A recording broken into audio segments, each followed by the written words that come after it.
L'agriculture doit aujourd'hui relever deux défis. Répondre à la demande croissante de denrées alimentaires à l'échelle mondiale, mais aussi produire de manière plus durable. La stratégie de la ferme à la table, qui est au cœur du pacte vert européen, vise à répondre à ce deuxième objectif, en rendant nos aliments plus sains et nos modes de production plus respectueux de l'environnement.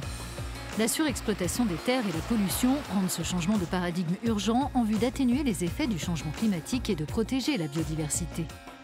L'un des engagements clés de la stratégie européenne, réduire de 50% l'utilisation et les risques des pesticides chimiques d'ici à 2030. Promouvoir l'emploi d'alternatives sûres pour protéger les cultures des maladies, c'est aussi au cœur de la mission de la Chambre d'agriculture de la Creuse à Ahun, dans le centre de la France.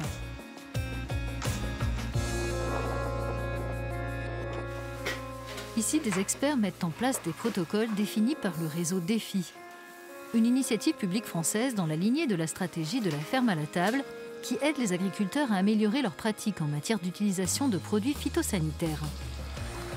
Les professionnels adoptent par exemple des solutions sur mesure, éliminent les substances les plus polluantes et renforcent l'immunité des plantes grâce à des biostimulants naturels. Des actions positives pour l'environnement et la santé des agriculteurs, mais aussi en termes de bénéfices économiques. On a une base de données nationale qui a montré que la réduction des produits phyto n'a pas eu d'impact sur la marge de l'exploitation. Parce qu'en fait, on met moins de phyto, on peut s'attendre qu'il y ait moins de rendement, mais il y a moins de charge, donc en final, la marge est quasiment équivalente. En matière de gestion des sols, le désherbage mécanique, qui doit être appliqué dans des conditions spécifiques, permet aux agriculteurs de moins recourir aux herbicides, des produits qui sont largement utilisés dans la production agricole.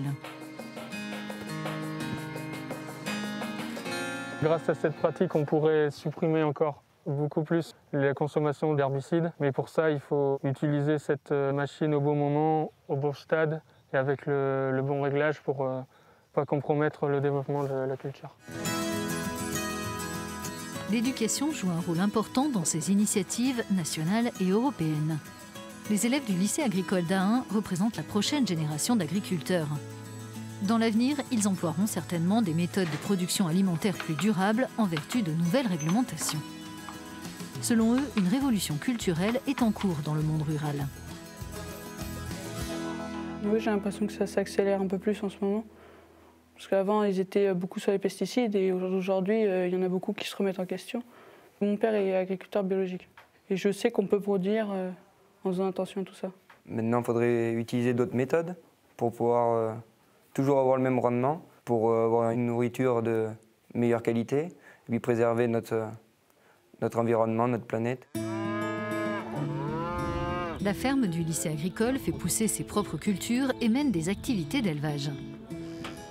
En attendant d'atteindre son objectif de passer au bio, elle travaille sur la santé des sols et la qualité de la chaîne alimentaire.